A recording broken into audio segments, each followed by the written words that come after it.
Germantown Multi Speciality Hospital, Dr. Mir Jawad Zar Khan, National Award winner, Senior Orthopedic Surgeon and Director of Germantown Multi Speciality Hospital. इनके साथ most senior and world experience doctor की team आपकी खिदमत में रहेगी।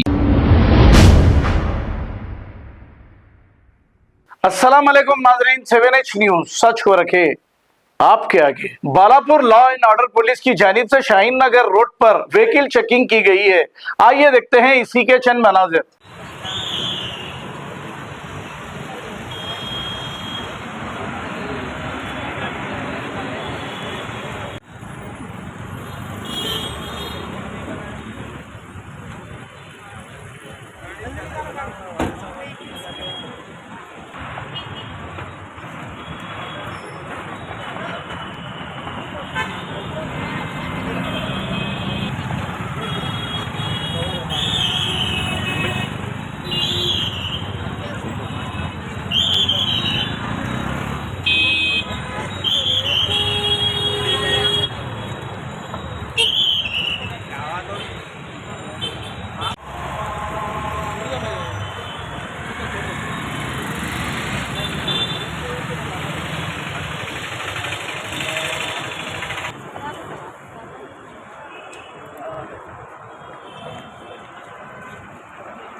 भैया का काम है क्या?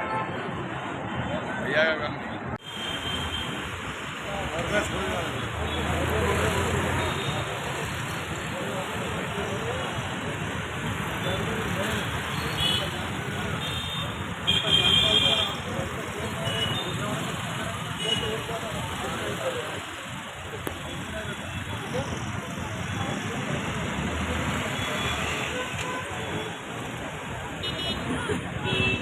Germantown Multi Speciality Hospital, Dr. Mir Jawad Zar Khan, National Award winner, Senior Orthopedic Surgeon and Director of Germantown Multi Speciality Hospital. इनके साथ most senior and world experience doctor की टीम आपकी खिदमत में रहेगी। Doctor Wasif Azam, doctor Bharvi Chandori, senior cardiologist और दीगर specialist doctor की टीम खिदमत अंजाम दे रही है। Robotic surgery, advance cath lab, MRI, operation theatre, ICU, 2D ultrasound and pathological laboratory की 24 घंटे इमरजेंसी सर्विस के साथ अपने तमाम अमराज का मुकम्मल इलाज करवाइए। Germanton multi speciality hospital, opposite to pillar number 150, Attapur, Hyderabad. Please हमारे चैनल को लाइक करिए, शेयर करिए, सब्सक्राइब करना ना भूले। 7H न्यूज आपकी आवाज।